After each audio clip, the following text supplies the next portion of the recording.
sanitize semua ward. Memang tak ada satu pun kes warded sekarang. Sebab ada penyakit berjangkit kan, kita risau. So ward kita memang kosong. Tak ada ubat ke nak bagi dia? Apa? Kalau macam multivitamin, immune booster tu saya boleh bagi injection. Boleh bagilah dulu apa yang boleh.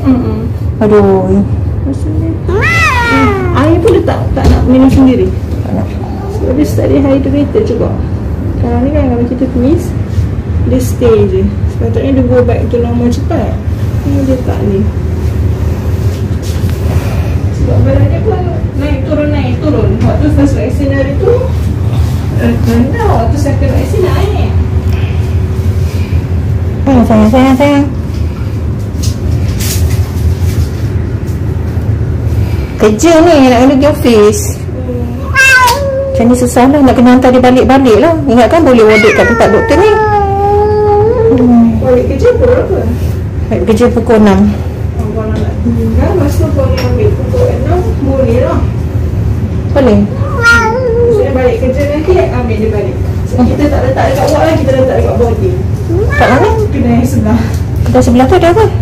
Maksudnya kedai kita yang kita letak kucing boarding. Kita tak ambil kucing ward sekarang ni. Oh, kucing boarding. Ward yang kita sanitizekan sekarang.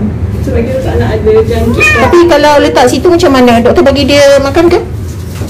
Minum ke? Kalau sementara nak ambil sampai pukul 6 ni boleh lah. Kalau boleh bagi dia makan dulu.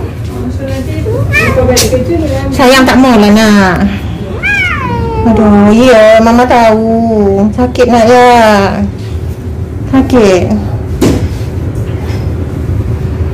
Boleh lah kan pukul 6 ambil. Actually tak sampai pukul 6. Kira pukul 6 ada sini lah. Boleh?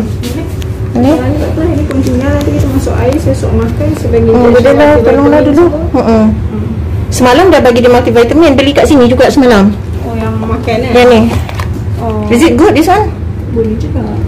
Yang ni doktor nak bagi apa? Yang dekat dinding doktor tu ada sebut, kata yang ubat yang untuk boleh TF tu kan? yang RM5 sebiji tu. Apa benda tu? TF, transfactor. Ubat tu tak boleh bagi dia. Boleh kok nak try.